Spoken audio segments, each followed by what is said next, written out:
Acts, and we are using this book. If you want to grab this book, awesome.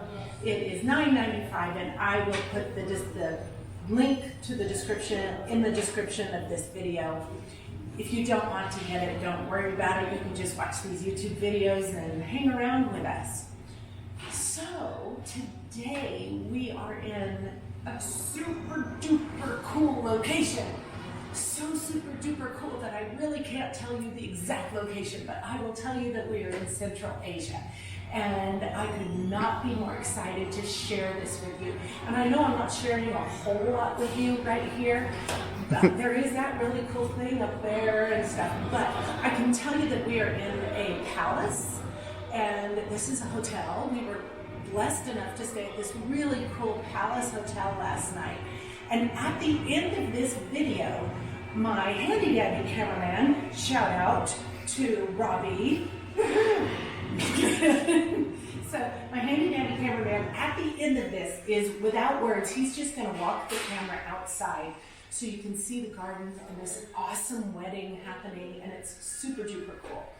So, welcome. I even have a guest speaker today. This is like the coolest episode. So, let's get started.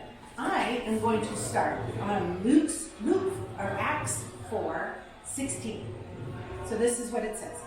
Saying, what should we do with these men? For an obvious sign has been done through them, clear to everyone living in Jerusalem, and we cannot deny it. An obvious sign. They knew exactly what was going on. Remember, if you don't have this book gives you several reading verses and then one study verse. So the reading verses were Acts 4:13 through 17. And this was after one of Peter's sermons, and he had been arrested. He and John, right? He and John, I'm talking to my guest speaker that you don't see yet. But anyway, Peter and John got arrested, and then the people were saying, well, I think we can let what should we do with these guys who keep bugging people about Jesus? And so they knew. These guys knew exactly what was happening. They knew exactly what Peter had been talking about. They knew who Jesus was, and they knew what was going on. And then in verse 17, they go on to conspire to stop its spread. So if you're reading Acts for the very first time, I think you get a lot of hope in Acts 4:16, because you think, this is so cool. They're getting it. They got it. They're really getting it. They're getting who Jesus is. And then you read on to verse 17, and if you're like me, it breaks your heart. Because in verse 16 they knew, and in verse 17 they are making a decision to squash it. This is what happens when you're in the middle of a thoroughfare. People are trying to come in, and then they decided to come to them. So anyway, these people, part of the reason it breaks my heart is they knew who Jesus was. They tried to squash it. And then that squashing, you know what it did? It squashed generations of potential believers. But you know what? None of that came as a surprise to Jesus. None of that came as a surprise to God. He knew what was happening. He knew what was going to happen. He knew the journey that Christianity was going to take throughout the ages. And so, what did I take out of it? My application for this verse is simple. Our actions have consequences. Today, our actions have consequences. And we tell our children that every day. But as adults, our actions have consequences. Did you go to church this week? Are you a member of a church? Those actions have consequences. Are you active in your church? If you are, those actions have good consequences. Don't worry. Come on through. This is a So, you know what?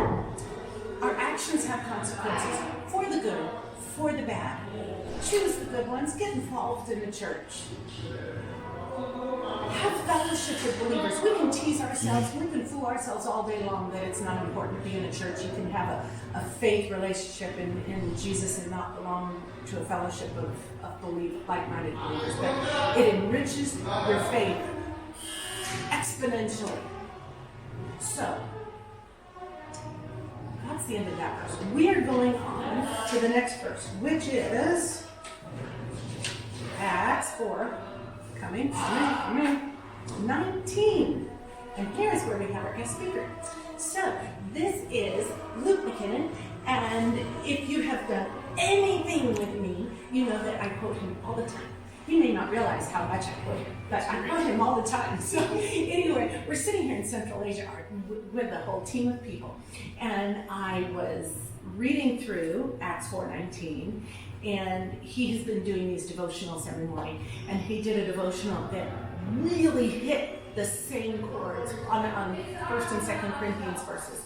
But he hit every note that I would want to have hit on Acts 4:19. So I said, hey, Luke, you want to be a guest speaker on the YouTube thing? Yes. So here he is. Cool, thanks, Heather. So 4:19, it says, but Peter and John answered and said, whether it is right in the sight of God to listen to you rather than to God, you must judge. And it's this idea that we can be told what we're supposed to do by people, by the world, by our family members, even by other people in the church. But if it's not what God says, it doesn't really matter. We first and foremost are accountable to God in every single thing. And, you know, we were talking about in 1 Corinthians and in 2 Corinthians in our devotional, as Heather was talking about, that, you know, we're called to be three things as believers. More than three things, but three things we were focusing on. We're called to be servants, we're called to be stewards, and we're called to be ambassadors. And those things are not always things that we do because we want to. Those are not always things to do because they're popular or they're, you know, the in thing to do. But we're responsible to do what God has called us to do, no matter what. And so even if you happen to be in a certain country in Central Asia and there's certain things you should or shouldn't do, ultimately it's up to God. It's not up to anyone else on what we do. And so when you're going through these times when we're seeing what's happening in our lives, we need to kind of use this verse as a litmus test to say, okay, is this what I need to do from what God says, or is this what the world is saying? And if God says it, it doesn't really matter what anyone else says. And we don't always have to agree with what God says. We don't always have to understand it either. As a good servant in this, we're going to follow him no matter what. And then eventually, through that following, through that, you know, being obedient to him, we're going to see how we can agree with him. And we're going to see that, oh yeah, that was right, because his will is always good and it is always perfect. And he'll bring us to that point of understanding where we can begin to know what it is that God has called us to do at that point there. So that covers that verse, I think. We have one more. Pretty well, but we have one more we're going to do. Okay. Yes, and I'm going to try to say it, but my guest speaker, Luke McKinnon, is sitting right here to make sure that I don't blow it. Okay, so, because he and I were talking about it this morning, and it's so important. So, it is Acts 4:32. Now, the entire group of those who believed were of one heart and mind, and no one claimed that any of his possessions was his own, but instead they held everything in common. Now, this is where I want to start. There is a photo going around Facebook, and I first saw it, shout out to Pastor Yvonne, it was on her Facebook page, and it was really interesting. It was these two animals, I don't know if they were gazelles or whatever, but these two animals, and they were locking horns and fighting each other, and way in the distance, there was this lion running toward them, and they were so intent in fighting each other that they didn't see the lion coming. And that blew my mind. Just the visual of seeing that was so powerful, because since I'm on YouTube, I get suggested YouTube videos a lot, and I watch probably 4, 5, 6, 7 sermons a week, including at least one of his. And so anyway, there are some people that are so intent on picking out little flaws in our belief system that I think we can get to a point where we're so caught on what our differences are, even within the Christian faith, that we don't see the enemy coming to grab us. And so that's what Luke and I were talking about at breakfast. And so he designed this thing called a diagnostic framework for theological differences. Isn't that a mouthful? I'm going to say it one more time. It is a diagnostic framework for theological differences. So the way he put it is that we do need to look at our differences, and it's really okay to look at our differences, but we need to search out our differences in faith and in grace, and well, faith is never a bad thing, but in love and grace. And that is, I know where his heart is, I know that's where our cameraman's heart is, and that's where my heart is. I don't want to get so locked in a fight with a fellow believer that I don't see the enemy coming. And so he, in his framework, he put together three things. There's primary issues, secondary issues, and tertiary issues. Okay, so this is where I'm going to try not to flip up. Okay, so primary issues are, do you have a faith-based relationship in Jesus Christ? Do you realize you're a sinner? Do you realize that Jesus came down to die and rise again for your sins? To die for your sins, and then he rose 3 days later. Primary? Yeah, anything essential for salvation is primary. Yep. Awesome. Secondary is one step removed from that. So those things in the primary are things that you have to believe in order to have salvation. Period. The end. Now, secondary issues. Do you believe that the Bible is the inherent word of God? Okay. Technically, you can have salvation and not believe that the Bible is the Word of God. The way Luke put it is, would he hire a pastor that, for his church, that didn't believe that the Bible was the Word of God? No. But technically you could be a Christian and not. Okay. That's a secondary issue. Very important issues in the secondary, but not vital to your salvation. Tertiary or anything else. One that he used a lot was young earth versus old earth. So is the earth trillions of years old, or is it a newer earth like like the Bible talks about with Adam and Eve and that kind of thing? So there are Christians on either end of that. Well-meaning, good, faithful Christians on either end. And I think the danger sometimes with Christianity is that we get so locked up in those tertiary issues that we can split. Now, in primary issues, that's a definite fellowship issue. If someone doesn't believe that they're a sinner, then that's a primary issue. That's a dangerous place to come in and not believe. Let's take the secondary issue. Secondary issue, they believe that the Bible is important.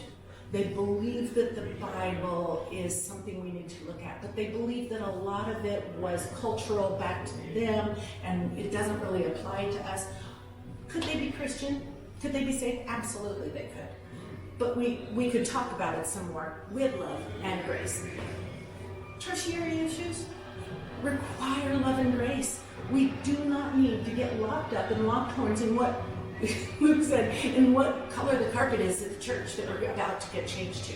Maybe where the location of the church is, if they're getting ready to move to another issue, another location. So in this day and age of social media and sound bites and back to the YouTube videos where people are really just trying to divide the church, we should not let ourselves as believers get divided. How did I do? You did pretty darn good. Okay, Good is job. there anything else we need to add? No, primary issues are things that are required for salvation. Secondary issues are things that if you don't believe them, it's hard to have a comprehensive worldview. And tertiary issues are everything else. And most church issues in unity tend to come from tertiary issues. So, you did a great job. Good job. Awesome. Yeah. Okay, so let me tell you what we're going to do finally at the end here. You're not going to hear me if I did talk, so I'm not going to talk. But we are going to leave this little, almost secluded room, since we have visitors, and we're going to go outside. There is a wedding going on, there's a lot of people out there, there's a loud music, but the cameraman is going to, and I'm going to walk you out there, we're going to see it, and then I will see you later. We'll have one more video in this, in another location at this location. We'll have another video next week, we might be able to upload, we're gonna see. So, but anyway, you'll see this video eventually. So, anyway, thank you, and let's go see. Hey, look who I showed up. This is JoJo. He's a friend of ours that's on this trip with us. We're not mentioning the location, but we're here. And this is JoJo, and he's in charge of half of the team of people that are here. And so we finished our video. We're going to go see all this music. Yes. So, anyway, here you go. Okay, let's go. You know who this is? This is JoJo's dad. Hi. Oh, and here we have a third person. This is Henry. I'm still single. Yeah.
Subscribe. We're at 52 subscribers. Please keep subscribing and tell your friends, especially this one, because this one is super cool.